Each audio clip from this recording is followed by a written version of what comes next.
Дочакахме ги тия гости. Добре дошли на всички.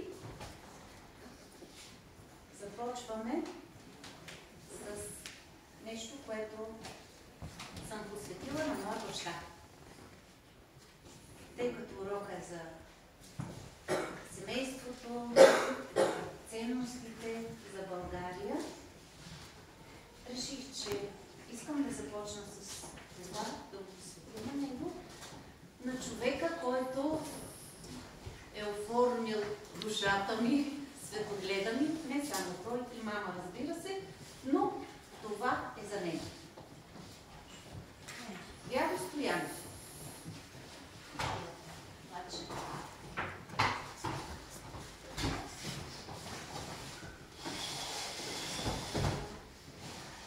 След като се приготвяше сутрин, дядо Стоян винаги пъхваше в пояса си и една кожена турбичка. Преди това той силно пристягаше връзката. Сякаш, за да увери сам себе си, че това, което е вътре, ще остане там. Няма да се изгуби. Внучка му Калина наблюдаваше това с любопитство. Чудеше се какво ли има там. Даже питаше дядо си всяка сутрин, а той и отговаряше все по един и същи начин. Пазя семейните ценности там, детето ми. Когато станеш голяма, ще ти ги разкрия. Минаха години и времето дойде. Какво бе очудването на Калина, когато развърза турбичката на дядо си? Вътре, върху дървени плочки, бяха издълбани думите: доброта, трудолюбие, почет, търпение, упоритост, щедрост, признателност. Дядо Стоян погледна внучка си с дълбокия си поглед и рече: пази, предавай ги на своите деца, защото без тях няма да го има родът български. И знаем, че отговорност на всички нас, и големи и малки, е да пазим тези добродетели. А знаем, че те, добродетели, ценностите, традициите, историята, трябва да са отговорност не само на семейството, а и на училище. А нашето училище може да се похвали с богати традиции в тази област, защото то е първото училище на територията на града ни. И затова урока е посветен и на училището, и на родния край, и на родината. 3 важни дати сме отбелязали на дъската. Те са свързани с историята на нашето училище. Първата е 1848 година. Какво се случваше тогава в Любимец? Ери? Тогава е построено църковното училище. Точно така. Къде е било най-напред? В църквата. Да, в църквата. Илианче, искаш да добавиш нещо? За второто. Добре, а тук какво още може? Какво си спомняте още? За какво сме говорили? Бил? Първият даскал е бил даскал Димитър. Точно така. Първият даскал е бил даскал Димитър, а на какъв език се е преподавал? Ицко? Преподавало се на гръцки език. Точно така. Преподавало се на гръцки език. Втората дата. 1864 година. Илианче? Училището продължава да води в църквата, но започва да се преподава на български език. Да. Четмо и писмо на български език. Помните ли кой беше учителя там? Стефи? Даскал Иван. Точно така. Даскал Иванчо. Последните 2 години с какво събитие са свързани? Вил? С построяването на сегашното училище, с помощта на Захари Стоянов, И за това ние сме окръстени на този вид българи. Точно така, да.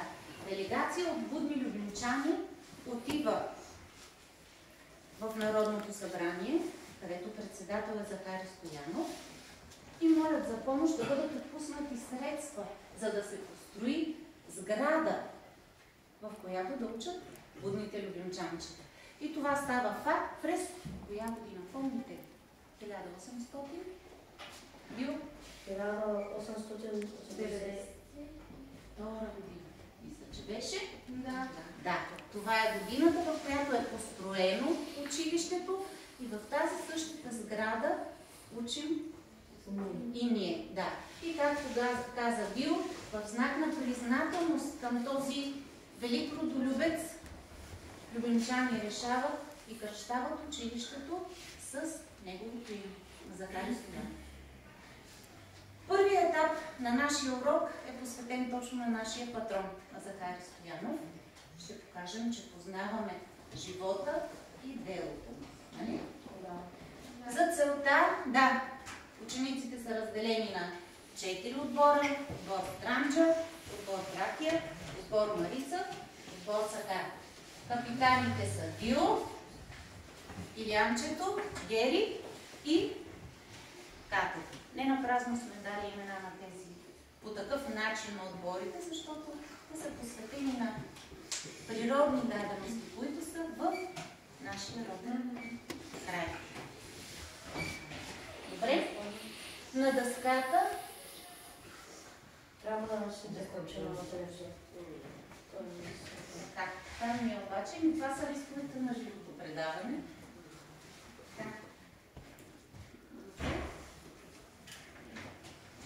На дъската, на монитора всъщност, ще се появяват въпроси. Всеки въпрос, под всеки въпрос има 3 отговора. Верен е един. Вие в чек-листовете, благодаря Илианче, ето тук, това е номера на въпроса. Във втората колонка вие трябва да отбележите верния отговор. А, Б или В. След като се уверим, че сте дали верни, предполагам, отговори, ще отворим въпросите, ще се появи верния отговор и ако сте отговорили вярно, ето тук в последната колонка срещу въпроса си пишете 1 точка. Ако сте объркали 0 точка. Добре? Готови ли сте? Да започваме. Аз ще ви чета въпросите. Добре, мога и от тук. Как е истинското име на Захари Стоянов? А. Джендо Стоянов, Б. Джендо Стоев, В. Стоян Джендов.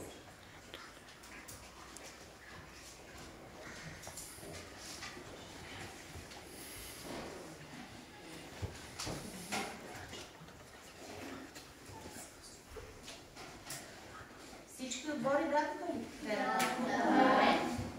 Госпожа Фананова? Добре. Ако сте отговорили Джендо Стоянов, си пишете 1 точка. Втори въпрос. Къде е роден Захари Стоянов? А. Котел, Б. Московище, В. Медведи.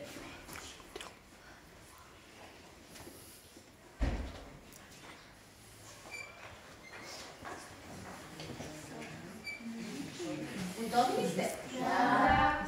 Илианче, вие отговорихте? Да. Добре. Медвен, ако сте отговорили, си пишете 1 точка. Трети въпрос. С кое въстание е свързан Захари Стоянов? А. Илинденско-Преображенско, Б. Априлско, В. Чипровско.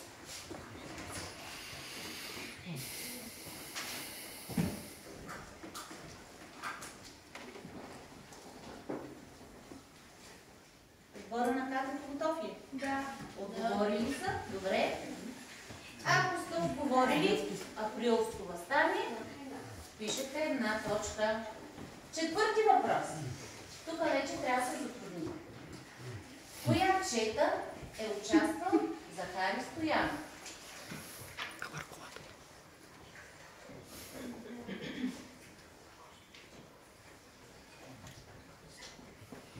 помощ искаме?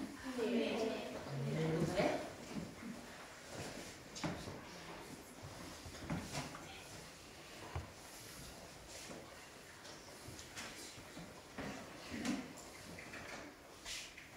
Отбор Странджа, Кате? Да. Дадохте отговор. Добре.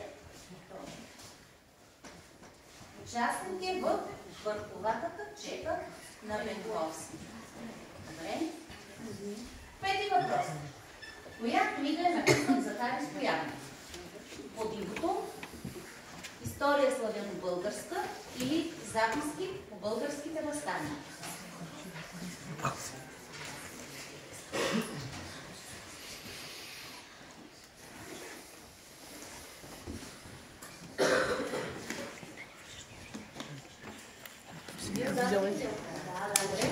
Илиянче? Да. Всички ли са готови? Да. Добре. Верен отговор? Да. Записки по българските въстания. Добре. Шести въпрос. Какво направил Захари Стоянов след освобождението? А. Станал журналист и народен представител. Б. Заминал за Македония. В. Станал министър-председател.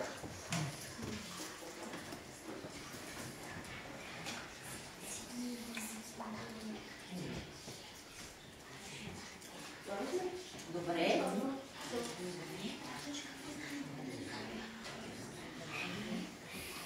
Стефчо, ти нали се включваш? Добре.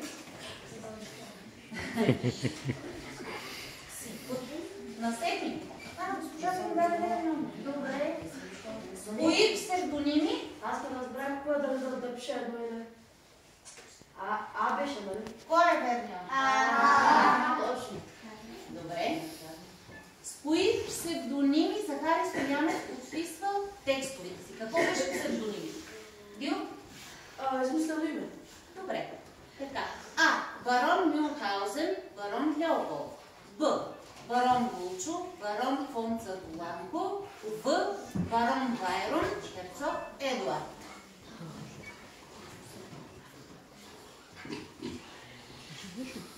Или? Бил има нужда от твоя помощ? Добре. Готови ли сте? Добре. Госпожо Тананова? Б. Така. Ако сте отговорили Б, пишете една точка. Осми въпрос. Кой български владетел подкрепя съединението след известно колебание? А. Княз Александър I Батенберг.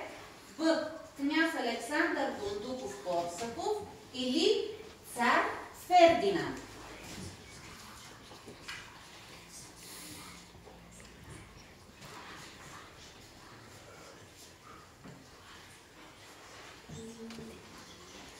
Готови ли сте? Да. Добре. Отбелязахте ли? Илиянче, вие отбелязахте ли? Не. Колебания имате? Ама госпожа ни казва, ама тя не ме слуша.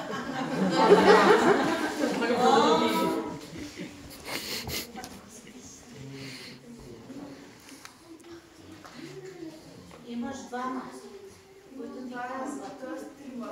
Обаче ти не можеш да им се довериш. Проблем с контрола. Това да не се довериш.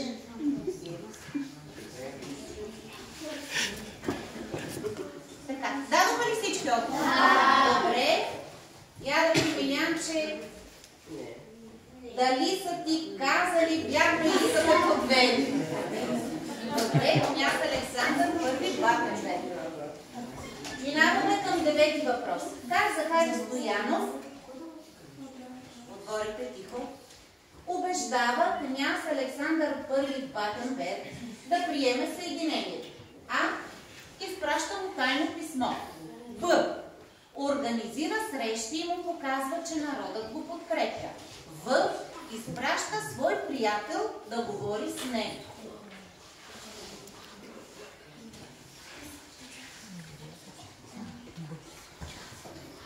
Готови ли сте? Да. Илиянче? Да. Гери? Да. Отговорихте, Кате? Да. Не. Мога ли? Не. Готови сме. Готови вече? Добре, госпожо Тананова. Верният отговор? Б. Искам често да се отговаря, да не променяте верните отговори. Честно, нали? Добре, знам. Просто се шегувам. 10-ти въпрос. На коя дата е обявено съединението на княжество България и Източна Румелия?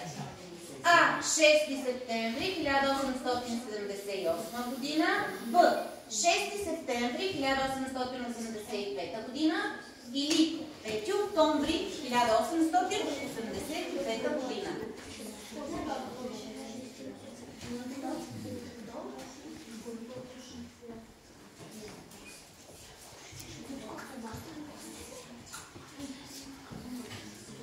И четирите отбора дадоха ли бебе? Да.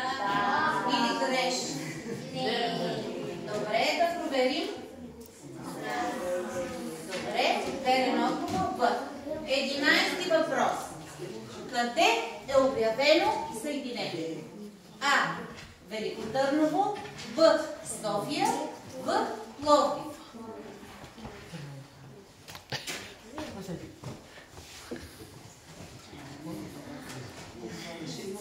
Това, ако не е по-познат въпрос, мисля, че тук трябва да сте готови. Добре? Пловдив. Минаваме на 12-ти въпрос. Коя държава се противопоставя най-силно на съединението? А. Германия. Б. Сърбия. В. Османската империя. Внимавайте тук.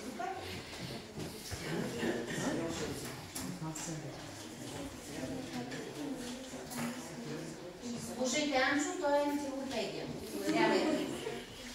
Да, говорим. Янче, нали помниш? Дадоха ли всички верни отговори? Добре. Сверяваме. Сърбия. Точно така. Съседна Сърбия се противопоставят. 13-ти въпрос. Какъв пост заема Захари Стоянов след успешното съединение? А. Министър-председател. Б. Кмет на Пловдив. Или В. Председател на Народното събрание.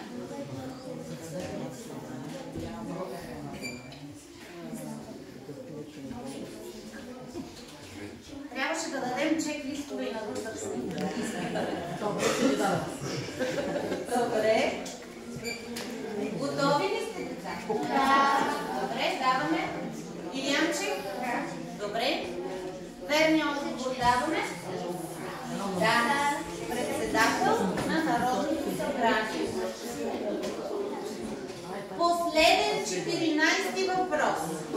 Имаме 3 изображения. Паметници в България, които са посветени на различни велики дати. На кое изображение е паметника на съединението в град Пловдив?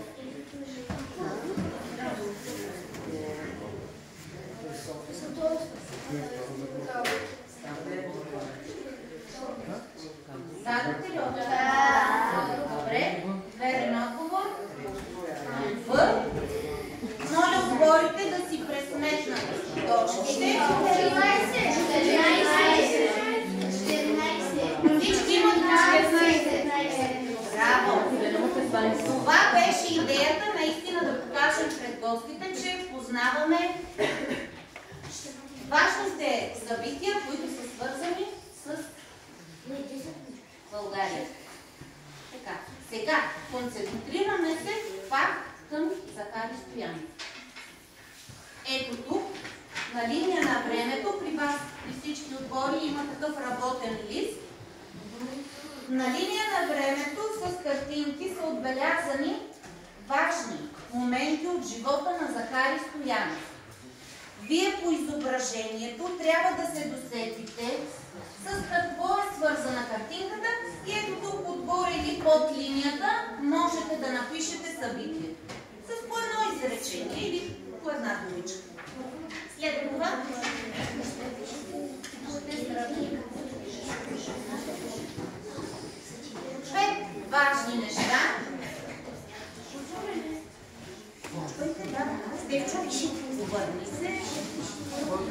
Малко внимание от главитка на този отбор. Отделяш ли добре, толкова си решил, толкова си отделил.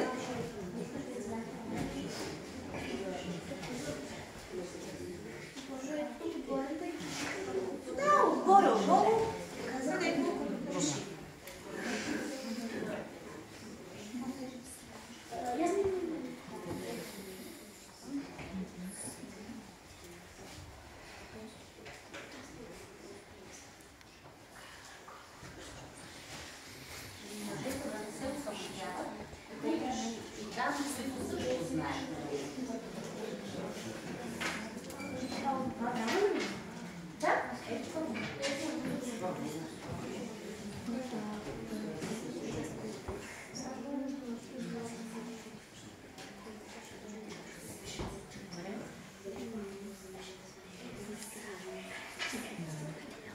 О, Катето разпредели ролите. Браво, много стратегически подход.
Учи, добре, започва да учи в родния си град, Метел или село, точно така. Кате, благодаря за уточнението. Втората, с кръстосаните сабели и пистолет. Криско? Участвам в руското въстание. Точно така. И в подготовката на което въстание. Помните? Стара? Точно така, Старозагорското. Добре. Третото изображение, ето тук, където пише независимост. Янче. Става журналист. Добре, става журналист. А помните ли за кои вестници пишеше? За борба, за независимост, записките по българските въстания. Това е творбата му. Това е после творбата, която написва. Добре. Но там също писва въстания.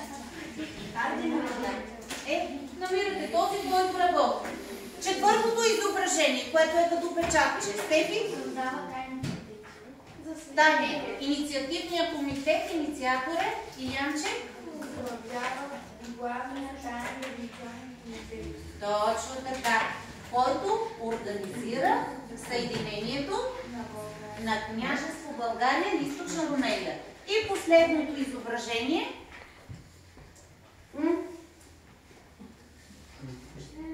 Стефчо? Става председател на Народното събрание. Кой? Добре. Председателства Народното събрание. Точно така. Добре. Съединение. На коя дата беше? Гери? 6 септември 1875 година. Добре. Сега, имам математическа задача за вас. Да изчислите колко години се навършват от обявяване на съединението на княжество България и Източна Румелия.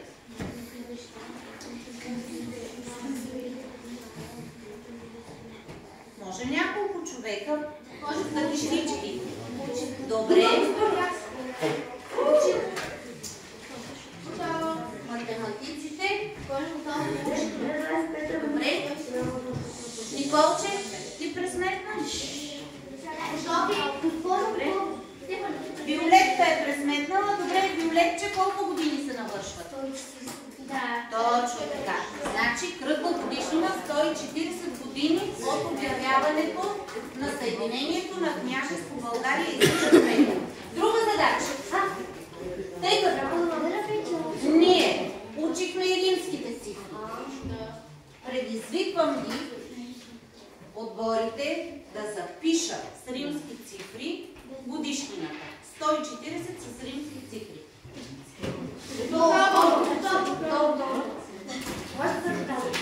Илянче, как за всеки? Добре. Разчитаме, че гостите не си спомнят и какъвто е отговор да дадем.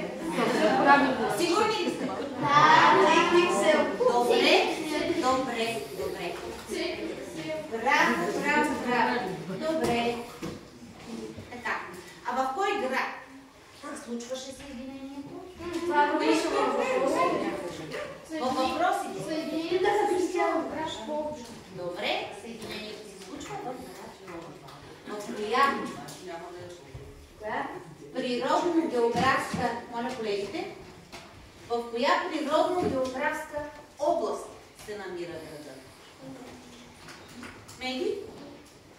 Преходната област. Точно така, в преходната област. Добре, с кои известни природни забележителности е известна преходната област? Или може да се концентрираме даже към нашия край? Сиянче? Голите камъни.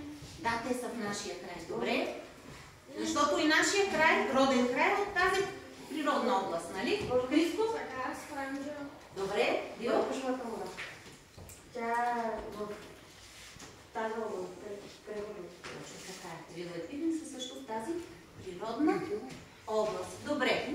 А освен с красивата природа, с трудолюбието на хората, които живеят тук.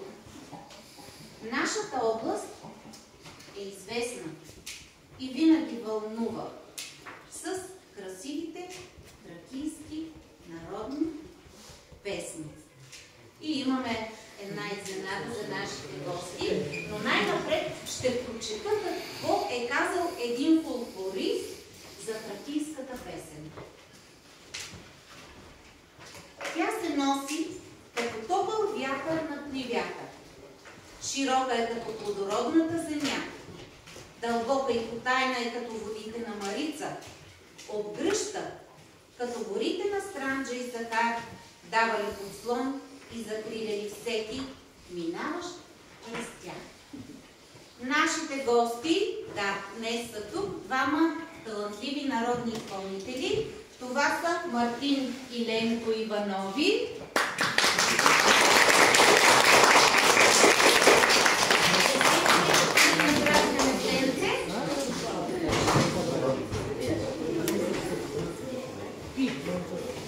Те са възпитаници на Националното училище за музикално и танцово изкуство Добрин Петков, град Ловеч.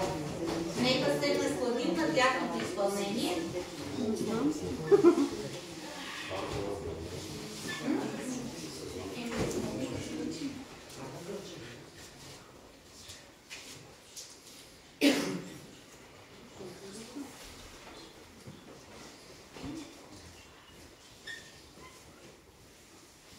Сега те бръмне много. Кале. Спокоен съм.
Аз няма да ги пусна така, имам въпроси.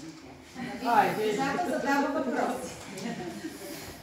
Първо, с традиционни тракийски носили. Ами да, това е малко по-простен вариант на една тракийска, българска тракийска Русия. Принципно, по принцип, са по-богато орнаментирани. Да. Тук не е толкова богато орнаментирано. Те са няколко елемента от самата Русия. Имаме и това е култур, Да. поясът втори елемент и трети елемент самата риза. Липсващите елементи в случая са, трябва да имаме набуща. Ние виждате сме с специални обувки, но принципно се носят църволи. И елек имаме. Слуша нямаме. И кълпак. И кълпак. Кълпака си е включен към тракийската. Това са Добре, добре. А някакъв специфичен стилизиран мотив тук, за който да кажете? Тук виждаме.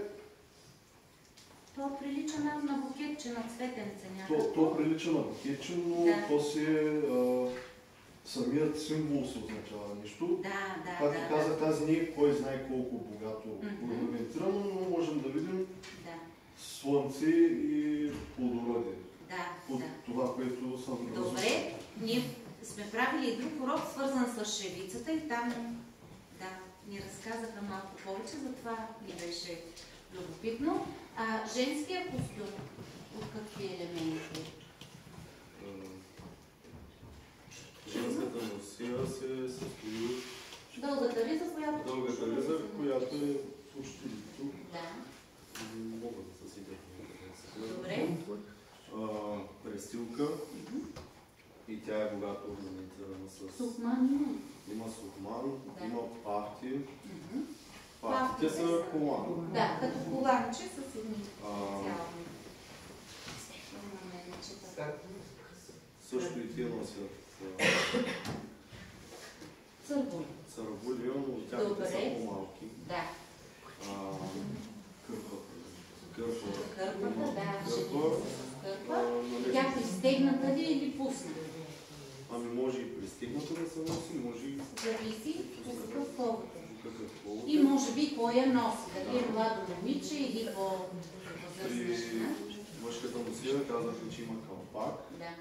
При тях има диадема с цвете, кипка. И те носят. При тях има елек, но то е значително по-малък. На кое око носят кипката? Мъжете, на кое око носят кипката? Момичетата, жените. То казваш на кълпака, ама не сме се замислили. Женската носия има още един орнамент, наречен пендари. Нарези с парички. Добре. Любима песен имате ли? Много са. Добре. Няма да ви измъчваме, няма да ви караме. Запазваме си правото, пак да ви поканим. Става, нали? Благодаря, момчета.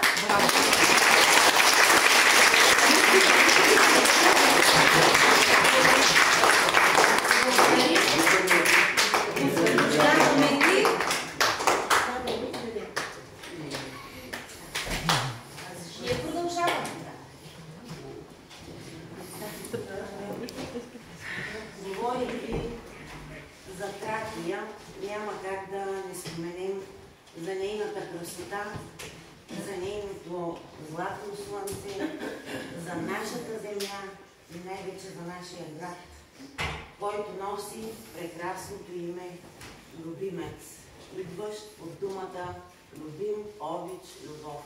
Най-хубавата дума на света и най-хубавата дума за хората.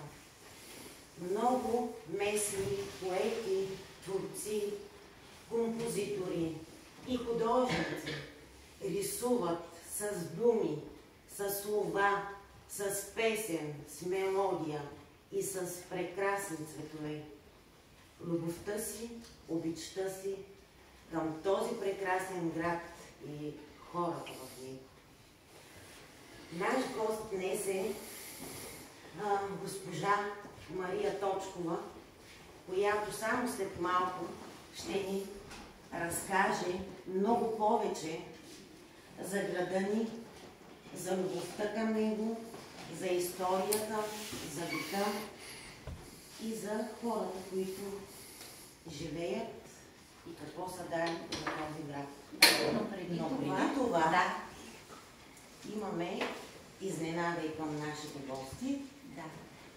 Децата ще кажат, ще цитират по-скоро, тъй като всъщност имаме два химна на града и искаме да започваме чуем. с първия. Да, започваме с първия химн за град Любимец. На юг посред тополите, където са се ширнали Марица Среброполата, полето ни, тракийското, Редят легенди приказли. за град един от горещ, дошъл от пепелищата, За вечната история. немеятърска крепост, За римски император. с тайните погребани, Основите и няните. И пътища от ближната. чедата на бедняшките, Далеч подем надеждите. но винаги се връщали. Така и не стигнало и тлеело огнището. През вековете минало и плава от нищото. И тук върху руините, любимец мой, израснати, младееш с годините, и пей за прекрасното. Браво, деца! Браво!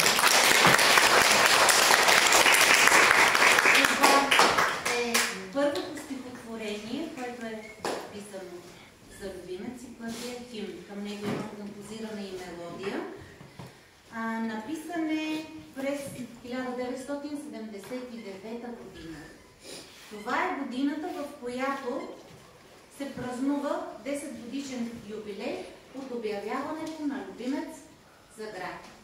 И един талантлив местен писател, краевед, поет, учител пише това стихотворение.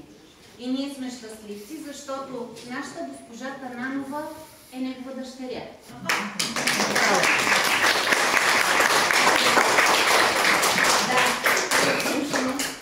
Ръкописа. Летерчето на Лилян Паунов. Да, Поета. Едно. Да. Класни, може да го разгледам. И вторият химн, да, госпожа Точкова, тя е сред нас. Можем да кажем, че тя е един специален човек за града ни, защото е, освен поет, тя е и краевед, описва с автора на много книги, които са посветени на живота, на бита, на традициите в Любимец. След това можете да ги разгледате. Заповядайте при нас, госпожо Точкова, да помогнем. Така, Стечо, може ли маничко? Добре. Ето тук столчето. Заповядайте. Добре.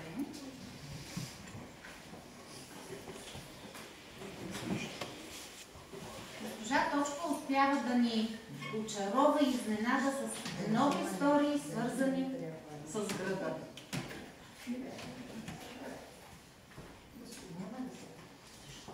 Добре, може. Седнете.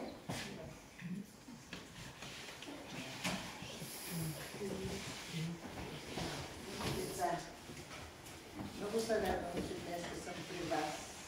Но съм просто шокирана от всичко това, което се случи пред очите ми. Аз мислех, че ще са само децата и двама примерни си пектори. Обаче не знам, че има гости. А то стаята е пълна с толкова прекрасни хора. И ще ви разкрия нещо. На времето, когато бях като вас дете, в стаята и в класа ми в инспектори всички трепедеме да не ме изпитат. А то каква била работата? Тези инспектори не идват толкова за вас, колкото за вашето учителство. И както вие, тя ви пише на вас оценки, така и те днеска ще напишат на вашите учителки оценки. А знам, че те са хубави и добри и оценките също ще са много хубави. И понеже ви обичате своите учителки, аз ще да ви помоля, но вие го демонстрирате. Да вдигате ръка високо и да давате верни отговори. Така, това, което искам да споделя лично с вас. А сега, кое искам да ви кажа? Значи аз съм родена в далечната 1946 година, това е миналия век. Най-хубавото село на България, това е Горски Извор. През 1964 година завърших първа гимназия в Хасково и записах медицински техникум фелдшер, въпреки че бях приета във Велико Търново история и български език, но по висше образование тогава още нямаше висше образование. Но защо ли, може би така е решила съдбата, записах техникум в Хасково. Може би, за да срещне там едно хубаво момче и той да ме доведе в Любимец Иван Тошков. Между другото, в първа гимназия знаем, че България е това. От Хасково надолу няма България. Когато казаха една година зрелост на близки, абе в Любимец само двама души са решили задачите и ние бихме, оле, той имало и Любимец, че имало и гимназия. Това беше голяма изненада за нас. Един от тия двамата голяма точка. Няма да разказвам цялата история за моите перипетии, откакто Иван Тошков ме доведе тук в Любимец. Ще ви кажа само един малък епизод от моя живот. Значи в деня на сватбата идват Горски Извор и ме вземат с лека кола, тогава моя братовчет имаше лека кола и тръгваме за Любимец. Стигаме тук на моста на Любимец, прекото е Любимец, и колата спира. Крайночко се обръща назад и казва: Миче, кое е по-хубаво? Горски Извор или Любимец? Аз много годно казвам: Горски Извор. Той помълчае, пак попита: Миче, кое е по-хубаво? Горски Извор или Любимец? Аз вече малко стреснато викам: Горски Извор. Той кабако връща колата и се я кари обратно в Горски. Така ми като на паната ръката и: Лело, моля ти се, кажи Любимец. В Горски Извор на шаферките викат Лело, а на шаферите Калеро. И когато той ме пита трети път, кое е по-хубаво, Горски Извор или Любимец, и аз казвам: Любимец. И той ме: карай, батко. Когато тръгна, минахме моста, влезахме в този Любимец, вече 60 години съм здесь. Браво!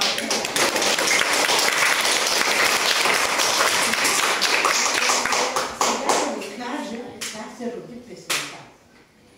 Обаче като дойдах тук в Любимец, кирпичени огради, кирпичени къщи, неизмазани, прахоляци по улици.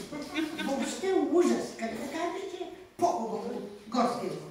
Ние в Горски Извор живеехме на международното шосе, той беше павиран, и улиците павирани, и тротуарите павирани, Хасково в центъра на града и там всичко чисто, а тук ужас. Като дойде в далечната 1965 година. Значи сега Любимец е коренно променен. Обаче 50 години и аз малко съм работила за това. Може би само списък. Не, председател на опит бях така.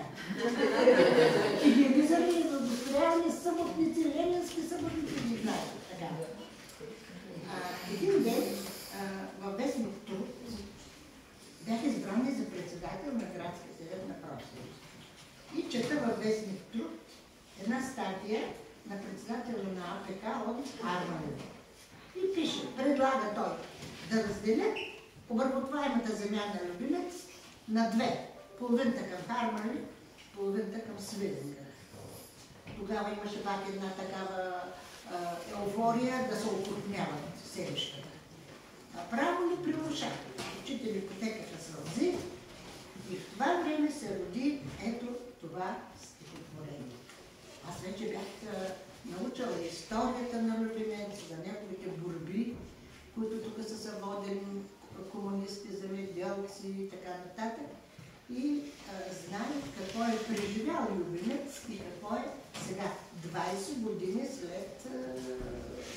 изпиеш протеините. И се роди това стихотворение. Същинско цвете изпод камъка подало, сега цъфти на воля моя край. На миналото сянката познала, това е днес към южена пак. Глубока и обичам тази земя, с всеки камък, цвете, къща бяла, болява съм в тъгата и сама, и в радостта й тъкне ще съм пяла. Любимец мой, град бъдеще и песен, с вечерите тихи край Марица, с образа в мечтите ми понесен. Повикай ме, към теб ще се затичам. И аз се връщам като блуден син, склонила чело в прошка с възхищение, и влюбени очи пак пие град един, мечтан в съня на толкова поколение. И приказката съм сега я виждам, разлистена пред мен като признание, и двойно по-красив ще те съзвиждам, любимец мой, град бъдеще, песен и призвание. Така, това е стихотворение.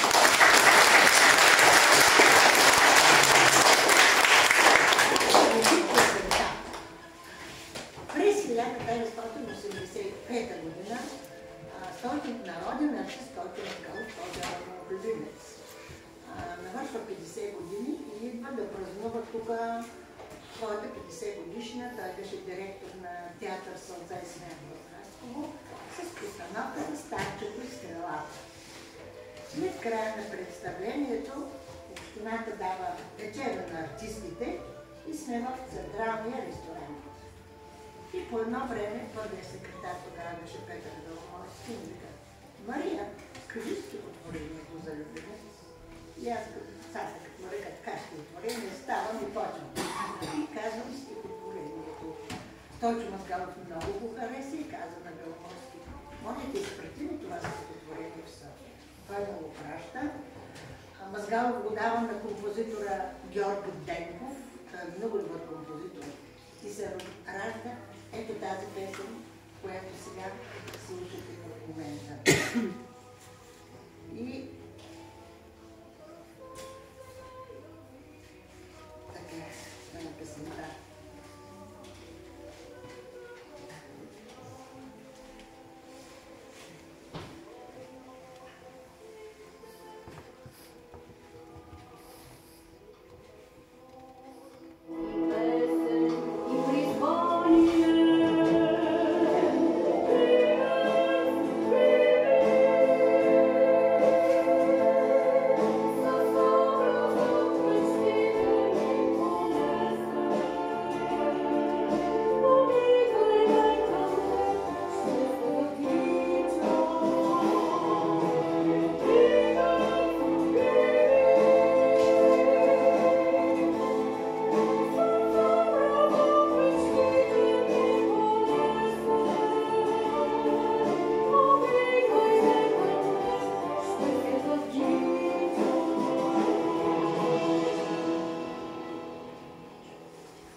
И аз ви моля, като граждани на този град, тук в Любимец, да се учите отлично, да станете добри специалисти и да се завърнете тук в този град, за да работите още повече за неговото разхода.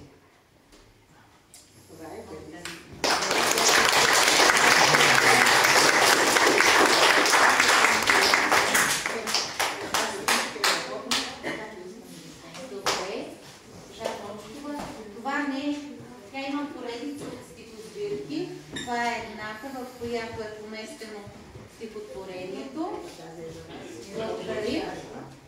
нашата богата колекция.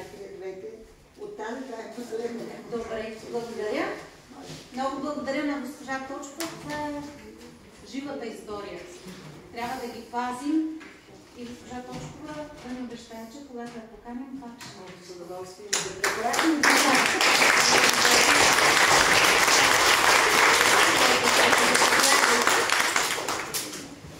Ние имаме изненада за нашите гости. Приготвили сме книгата за любимец, която любезно ни бе подарена от Народно читалище Братолюбие. Госпожа Банева е тук, представител на читалището.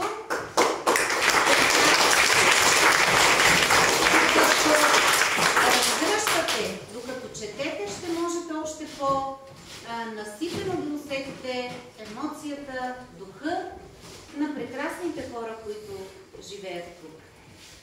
След това капитаните на отборите ще помоля да подарят книжката. И имаме още нещо. Експозиция от история, приказки, стихове на хора, които са творили за любимец. Горди сме, че е тук излизане Слав Косьов, Стойчо Мазгалов, талантливи и мъдри хора. Тук са и книжките на най-младото поколение, на децата от 4-ти клас, които много обичат да творят, да пишат, да създават, да рисуват. Можете също да ги разгледате. Това е последната ни книжка. Да, 7 на брой. И особено сме горди с помагалото на нашия класен ръководител.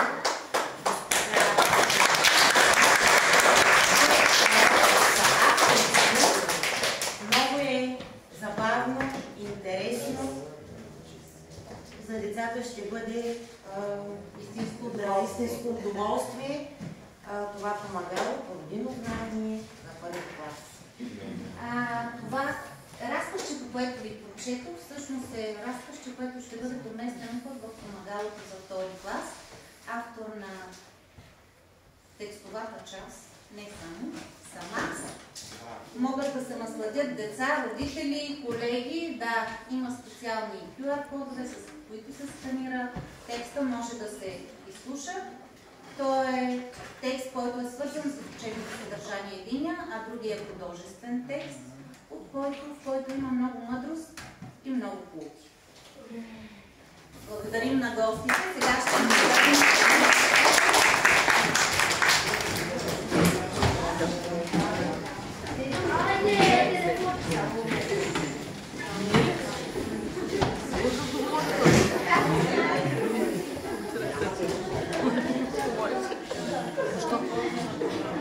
Естествено.